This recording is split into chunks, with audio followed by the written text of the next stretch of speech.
Hey y'all, and good now, whenever and wherever this finds you.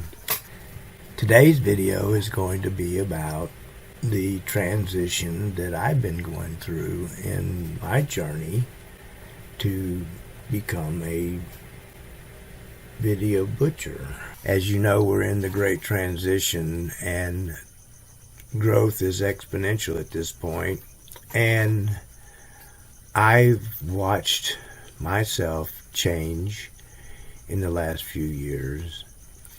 You know, I can go back to where I started. And interestingly, in 1969, my father told me about his vision of people would work for fulfillment rather than money, and he called it the happy company. And he wouldn't tell me the details because he said I wasn't ready. And I kept that most of my life. In 1982, I started the Rock and Roll Party, but I never forgot about the Happy Company. Then recently, I came across this group called Copiosis. So essentially, in Copiosis, a person lives free of debt and able to pursue their passions. They don't have to earn a living, so they can pursue their passions freely. And we believe that when a human being pursues their passion, it's impossible for that human being not to create net benefit for people and the planet. And so those people are rewarded when they produce that net benefit, and society just pretty much does what they do today without the necessity of a capitalist framework. And about that time, I wanted to learn how to take and cut a snippet out of a video. And I taught myself how to do that. And then I started cutting snippets for Copiosis. Once I got about 500 snippets, I realized that I'm very compulsive and I've overwhelmed that system. So I moved on to a group called Awaken Dream Synergy. All right, welcome everybody, and welcome to Awaken Dream Synergy. Here we are, a group of people, co-creative collective of conscious beings coming together to share our works, our creations, our dreams, so that we can awaken to them and come alive on earth and synergize and harmonize and be all those beautiful value experiences that are true to our hearts and souls embodied. So what I did for them was I opened and closed their Zoom room. I always thought of myself that I would be the doorman and that I would be the guy that holds the door for the ones coming in. And look at this, here I am. I'm at the door and I'm letting you in. So welcome everybody, and enjoy the meeting.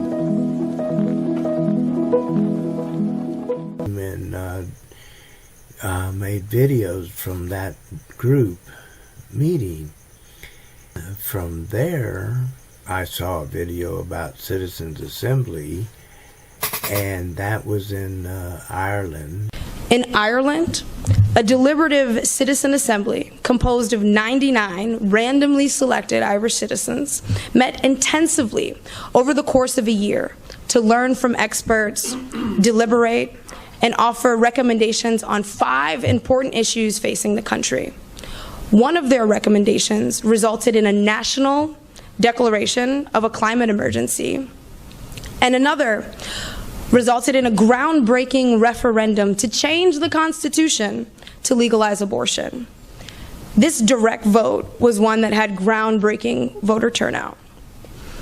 And also, if we're going to do a deep engagement process and we're asking community members to take on another thing, then it shouldn't be trivial. It has to be real. Real decision making isn't a trivial moment. I just had one quick thing to say just about how we ran the Citizens Assembly in Ireland. So the first one that we did was called the Constitutional Convention, and that actually had politicians involved. So there was a politician at each table. Now, the people who brought the Citizens Assembly idea to government initially did not want that to be the case at all. They said, this is a terrible idea, this is going to go so badly wrong. And it actually didn't go that badly wrong, but it didn't go great, let's be honest.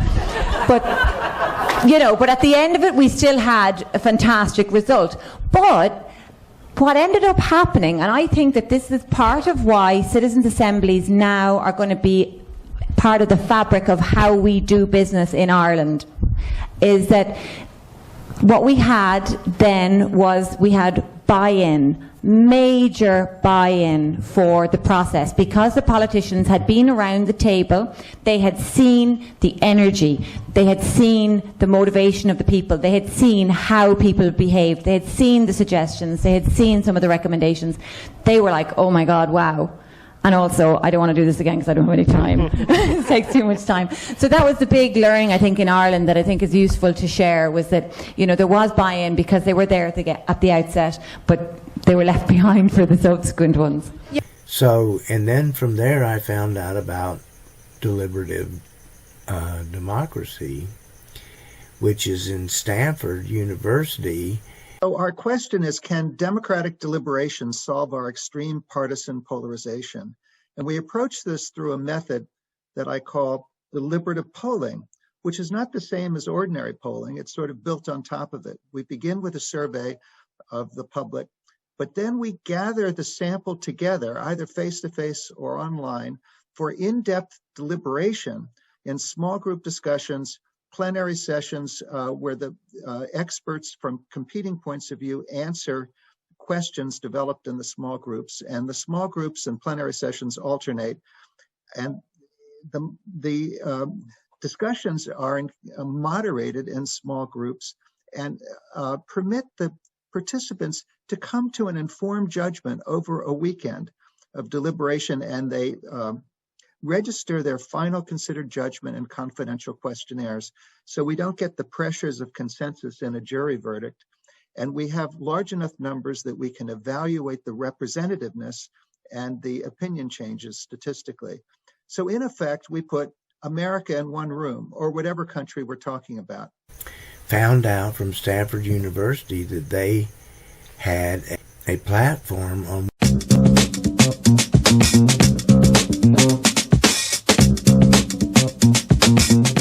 We're excited you're thinking about joining our discussions. The Deliberation platform is easy to use. Here's what to expect. When you log in, you'll be asked to introduce yourself briefly. The platform will guide you through the discussion topics.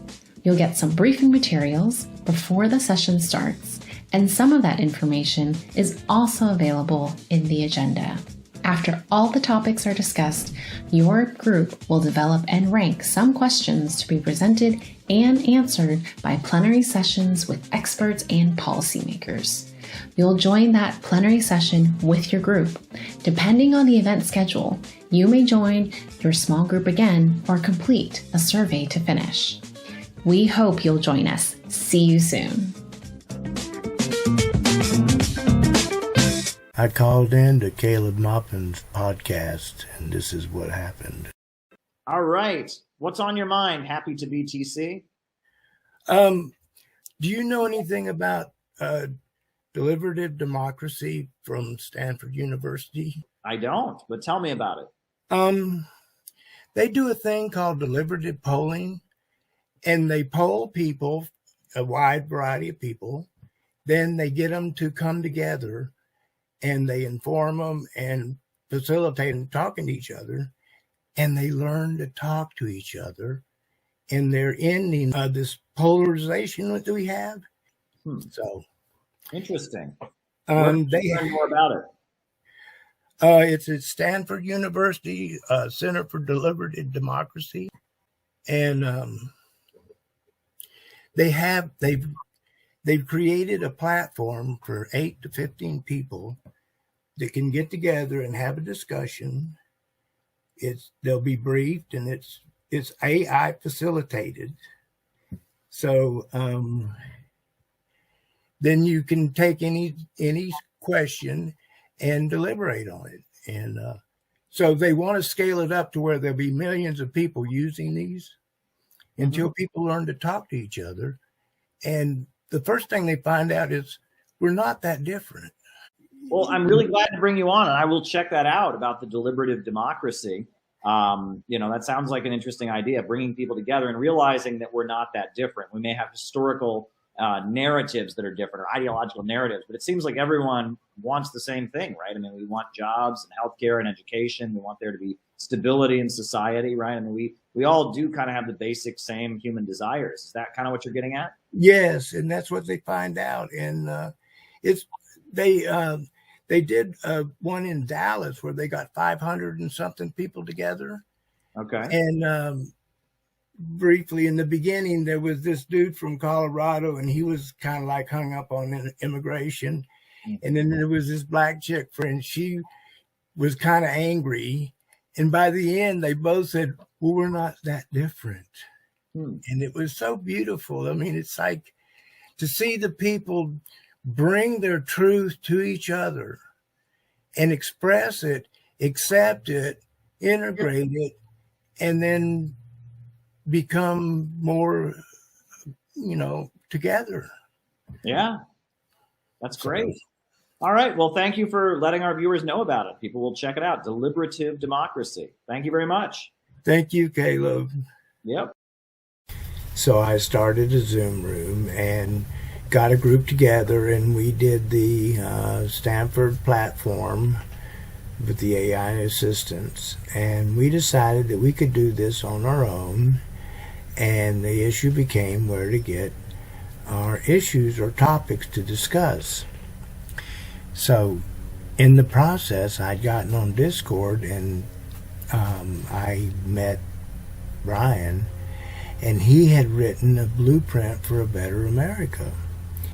And it's a legislative package with 50 issues. And what better place to start? Welcome to the Phoenix Congress, 21 public hearings on the 2022 legislative package, where we are writing a blueprint for a better America. This legislative package will end poverty with universal basic income, end mass incarceration with major criminal justice reform, and end the endless wars by bringing our troops home and reducing our military budget.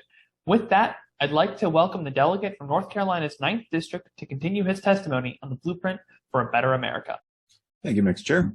For the record, my name is Brian. I'm an organizer with the American Union and a Phoenix Congress delegate in good standing representing North Carolina's 9th District. We began to study the blueprint, and then eventually I determined that I wasn't a good facilitator, and I stopped that process. And I edited all the videos from that, and it turned out to be 80 videos, and you can see them on YouTube.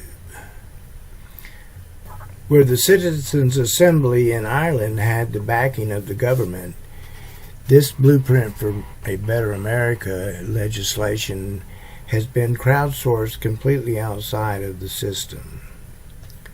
So the next step is to create a union of independent voters that will put pressure on the candidates to support this legislation. I was very excited to see that the idea of Citizens Assembly was being acted out in our own way here in America, where we create the legislation on our own and then we back it up, and then we'll overlay that onto the government. However, at that very same time, I met another group called the Citizens Climate Lobby, and they are a Citizens Assembly type group.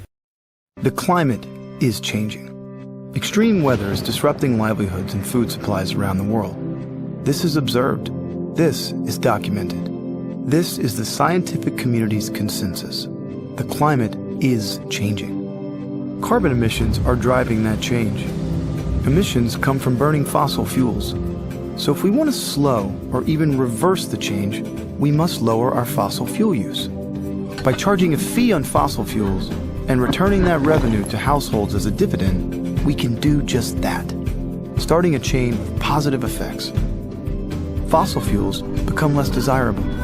Cleaner sources of energy become more competitive. The dividend creates millions of jobs.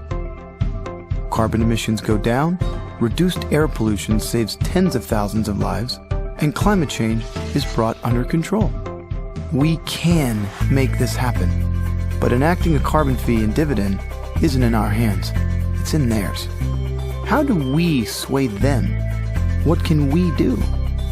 We can use our voices to express political will and demand action. We must help our elected leaders work together. It's on us to tell them what we want as a group. Because when voices call out together, their impact multiplies. Government can respond to the will of the people, provided we tell the government what we want. And what we want is a livable world. This is what Citizens Climate Lobby works for. To empower citizens to connect with and influence their members of Congress. To spread the idea that each one of us can address climate change. Bring your voice to citizensclimatelobby.org.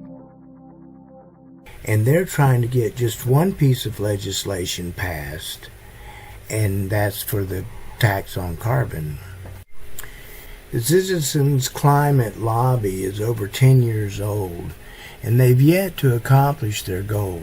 And meanwhile, I'm watching that we're not getting any traction with the American Union because people are still more interested in arguing about the policies or the so-called issues that are put before us by the corporate powers that control the media, and rather than look behind the curtain and see what it is that's happening. And so that's my latest kick, is to look behind the curtain and ignore what we're being shown and see what is. Looking behind the curtain reminded me of Teddy Roosevelt's speech in 1912, where he spoke of the failure of the political parties and the institution of government. So let's see what he had to say. Behind the obsessive government sits enthroned an invisible government, owing it no allegiance and acknowledging no responsibility to the people. To destroy this invisible government, to dissolve the unholy alliance between corrupt businesses and corrupt politics, is the first task of the statesmanship of the day.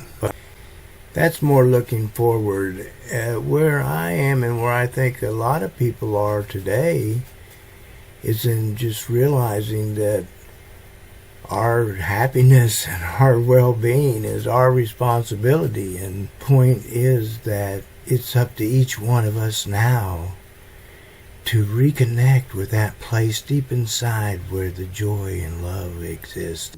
It's a work in progress, but it's something that we can do every day to make a conscious effort to disconnect from the stories we're being told and the beliefs that we were indoctrinated with, and go beneath that into that deep realm where the spirit lies, and connect with that place of internal bliss and peace, and find the self-love.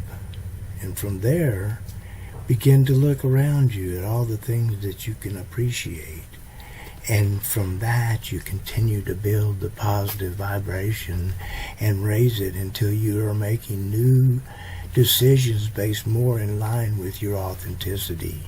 That is the new revolution. I like to imagine millions of people making this personal transformation and acting in a more passionate and authentic ways, and meeting each other and collaborating and creating and blending that with all the new technology that's happening, and the possibilities are limitless. This is actually a very exciting time to be alive. I'm really glad I'm here. So this is where I am today. Making videos, cutting videos, working with the American Union, entertaining myself and my friends as best I can. As much as I like to pontificate, I find that I don't do myself or anybody else any favor when I try to think about what's going to happen, because I really don't know. But I do know that if I'm at a higher frequency, it's going to be good. I'll end on that high note in the place that I love to be, which is the I don't know. That's the trip for today, and I hope you enjoyed this video, and I'll see you down the road.